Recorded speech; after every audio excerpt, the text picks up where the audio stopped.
नमस्कार दोस्तों, आप सबका स्वागत है अपने YouTube चैनल बेस्ट स्टडी 2020 में। 31 मार्च 2024 डेली करंट अफेयर से रिलेटेड सारे क्वेश्चन आपको इस वीडियो में मिल जाएंगे। अगर आप किसी भी एग्जाम की तैयारी कर रहे हैं, चाहे यूपी पुलिस हो, शिक्षक भर्ती हो, एसएससी, एनडीए, रेलवे, बिहार शिक्षक भर्ती हो, कोई भी एग्जाम हो, या करंट अफेयर का वीडियो आपके लिए महत्वपूर्ण होने वाला है। अब हम अपने प्रश्न की ओर बढ़ते हैं। आज का हमारा पहला प्रश्न है, हाल ही में अमेरिका और ब्रिटेन ने कथित साइबर जासूसी को लेकर किस देश पर प्रतिबंध लगाया है? तो चीन पर। अंटार्कटिक वैज्ञानिक अध्ययन के लिए चीन ने क्वेंटलिंग स्टेशन का अनावरण किया। अमेरिका, ऑस्ट्रेलिया और जापान ने दक्षिण चीन सागर में संयुक्त अभ्यास किया है। चीन ने एक नया उपग्रह आइंस्टीन प्रोब लॉन्च किया है। चीन ने डोंग जून को अपना नया रक्षा मंत्री नियुक्त किया है। अब हम अगले प्रश्न की ओर बढ़ते हैं।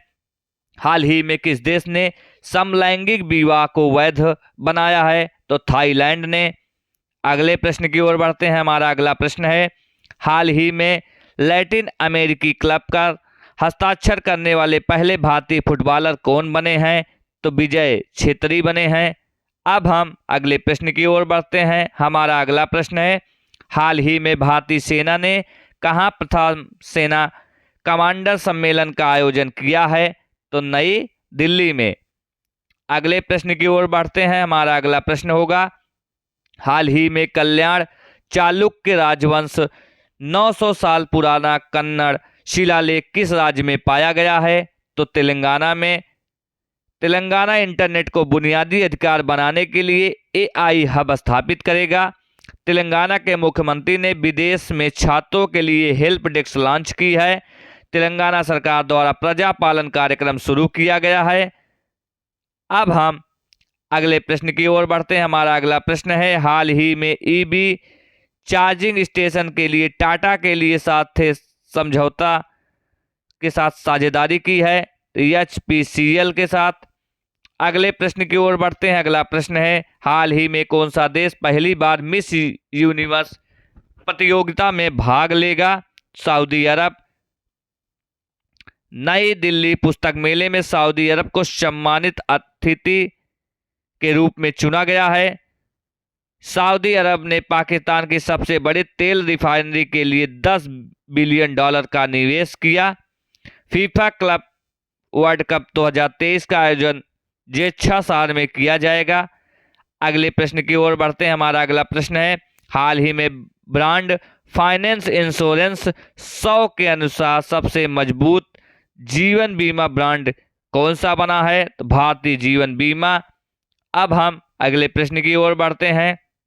हमारा अगला प्रश्न है, हाल ही में किसे यूएनडीआरआर का सहायक महासचिव नियुक्त किया गया है? तो कमल किशोर को।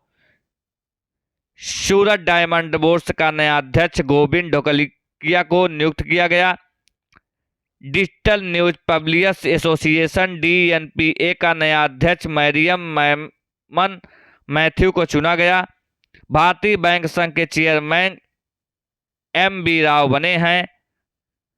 Federation of India export organisation के नए अध्यक्ष अश्वनी कुमार चुने गए हैं। अब हम अगले प्रश्न की ओर बढ़ते हैं। हाल ही में आईपीएल इतिहास का सबसे बड़ा टीम स्कोर किसने बनाया है? तो सनराइजर्स हैदराबाद ने। कितना रन बनाया था? 277।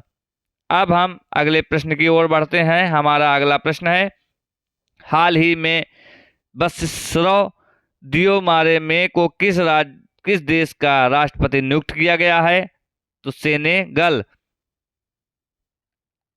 अब हम अगले प्रश्न की ओर बढ़ते हैं। हमारा अगला प्रश्न है, हाल ही में बॉक्सिंग सब जूनियर नेशनल चैंपियनशिप में कौन चैंपियन बना है? तो हरियाणा के मुख्यमंत्री ने वन मित्र योजना शुरू की है। भारत अंतर्राष्ट्रीय विज्ञान महोत्सव 2023 फरीदाबाद में हुआ। हरियाणा ने पहली बार विजय हजारे ट्रॉफी का खिताब जीता है। हरियाणा सरकार ने अभिनेत्री मीता वरिष्ठ को मनोरंजन नीति परिषद का अध्यक्ष नियुक्त किया है। हरियाणा के नए डीजीपी सत्यजीत कपूर बने हैं। हरियाणा सरकार ने विधुर अविवाहित लोगों के लिए मासिक पेंशन की घोषणा की है।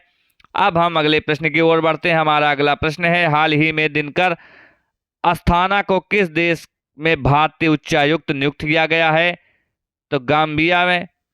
अगले प्रश्न की ओर बढ़ते हैं। हमारा अगला प्रश्न है, हाल ही में जस्टिस मोहम्मद यूसुफ वानी ने किस राज्य में न्यायाधीश के रूप में शपथ ली है? तो जम्मू कश्मीर।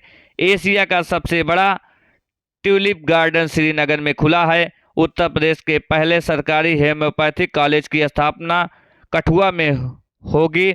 जम्मू कश्मीर पुलिस द्वारा ऑपरेशन कामधेनु शुरू किया गया है। भारतीय वायुसेना ने जम्मू कश्मीर में ऑपरेशन सर्वशक्ति लॉन्च किया। अब हम अगले प्रश्न की ओर बढ़ते हैं। हमारा अगला प्रश्न है और आज का हमारा आखिरी प्रश्न होगा दोस्तों। हाल ही में आई वार्षिक भारत टीबी रिपोर्ट के अनुसार 2015 से टीबी के नए मामलों में कितने प्रतिशत गिरावट हुई है? तो 16%। दोस्तों आज का हमारा वीडियो यहीं पे समाप्त होता है। दोस्तों यह वीडियो आप सबको कैसा लगा हमें कमेंट बॉक्स में अपनी राय जरूर दें और हमारे चैनल बेस्ट स्टडी 2020 को सब्सक्राइब करना ना भूलें और लाइक करना। दोस्तों आज के लिए धन्यवाद। जय हिंद, जय भारत।